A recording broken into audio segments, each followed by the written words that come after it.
অসমীয়া সংস্কৃতিৰ সৈতে জড়িত এজোপা গছ।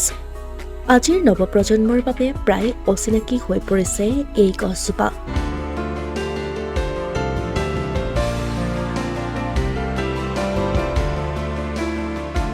কিন্তু এই গছ সংৰক্ষণ কৰি ৰাখিছে জামুগুৰিহাটৰ এগৰাকী ব্যক্তিয়ে।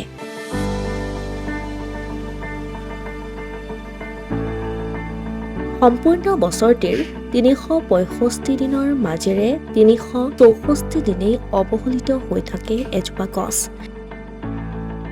কিন্তু অসমীয়া নৱবৰ্ষৰ আৰম্ভণি তথা বাপতিসাহোন ৰঙালী বিহুৰ গৰু বিহুৰ দিনাই গ্ৰামাঞ্চলত অতিকৈ প্ৰয়োজন হয় এই বিশেষ গছজোপাৰ ডালপাত। এই গছজোপাই হ'ল মাখিয়তী গছ। গৰু বিহুৰ দিনা নোৱাই ধুৱাই ঘাঁহ খাবলৈ এৰি দিয়া গোধনসমূহ যেতিয়া সন্ধিয়া পৰত ঘৰলৈ ঘূৰি আহে, তেতিয়া এই মাখিয়তী গছৰ ডালপাতেৰে গোধনসমূহক গৰাকীয়ে মাখিয়তী মাখিপাত মাখি মাৰো জাক জাক শীৰ্ষক গীতেৰে কোবাই কোবাই নিজৰ ঘৰলৈ লৈ আহে। কিন্তু এই মাখিয়তী গছ আজিৰ নৱপ্ৰজন্মই ভালদৰে চিনিয়েই নাপায়।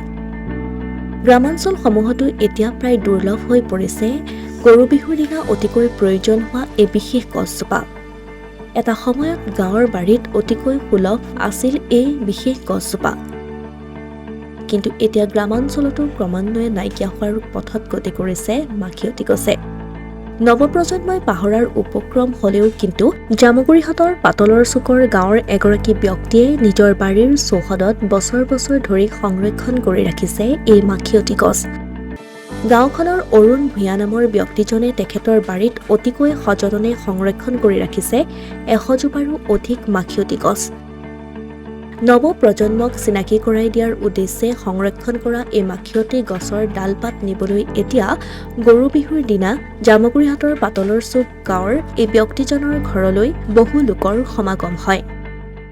ওচৰৰ গাঁওবিলাকৰ পৰা আৰু আপোনালোকৰ নিউজ চেনেলে মানে বেছি প্ৰচাৰ কৰি দিছে, সেইকাৰণে আজিকালি ঢেৰ মানুহ আহে ৰাতিপুৱাই মাখিয়তী এঠাল দিয়ক, মাখিয়তী এঠাল দিয়ক, কাটি থাকিম, দি থাকিম আৰু নি থাকিব। এইটো কেনেকৈ ব্যৱহাৰ কৰে নি? এইটো আপোনাৰ গৰু আনি সন্ধিয়া যেতিয়া ঘৰলৈ আহিব, ইয়াক মানে মুঠিতৰে কোবাই কোবাই আনিব লাগে।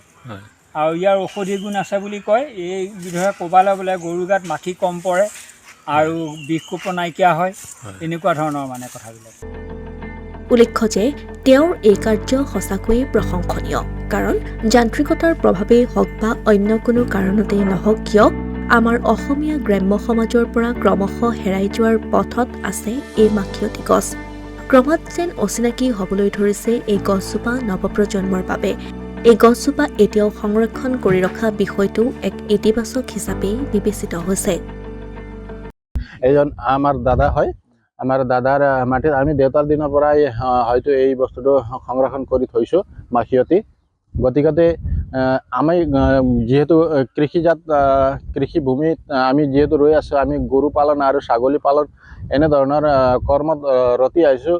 আৰু এই বস্তুটো তেওঁলোকৰ কাৰণে অতি ভাল। আৰু বিহুৰ দিনাখন ইয়াক এই বস্তুটি মাজনা মাৰি গৰুক কোবাই কোবাই বা ঘৰলৈ লৈ অহা হয়। আৰু আজিও বিগত লোকসকল ইয়ালৈ আহি এই মাখিয়তী লৈ যায়, আমি তেওঁলোকক দি দিওঁ, এনেও দি দিওঁ, কিছুমান এনেই পইচাও দি দিয়ে। হ'লেও অক্সিজেন প্ৰভাইড কৰে ভালকৈ, সেই কথাটো আমি ইয়াৰ পৰাও গম পাওঁ। আৰু যিহেতু ইয়াক আমি সংৰক্ষণ কৰা হয়। আজিকালি মাটি বাৰী মানুহৰ কি সমস্যা হৈছে বা যথেষ্ট কম হোৱাৰ কাৰণে মানুহে এই বস্তুটো সংৰক্ষণ কৰি নিদিয়ে। গতিকে আজি আমি যিহেতু সংৰক্ষণ কৰি পাইছোঁ, আজি প্ৰায় ২০-২২ বছৰ হৈ গ'ল, দেউতাৰ দিনৰ পৰা এইটো সংৰক্ষণ হৈ আছে। মই এইটোৱে আহ্বান জনাওঁ, বিহু আমি যিহেতু জাতীয় সংস্কৃতি হিচাপে যিটো আমি বিহুত পালন কৰোঁ, আৰু সেই সংস্কৃতিক বজাই ৰাখিবৰ কাৰণে আমি যিকোনো বস্তু বা যিটো নিয়মত বা সাংস্কৃতিক কাৰ্যকলাপত যিবিলাক বস্তু আমি বিলুপ্ত কৰিব নালাগে।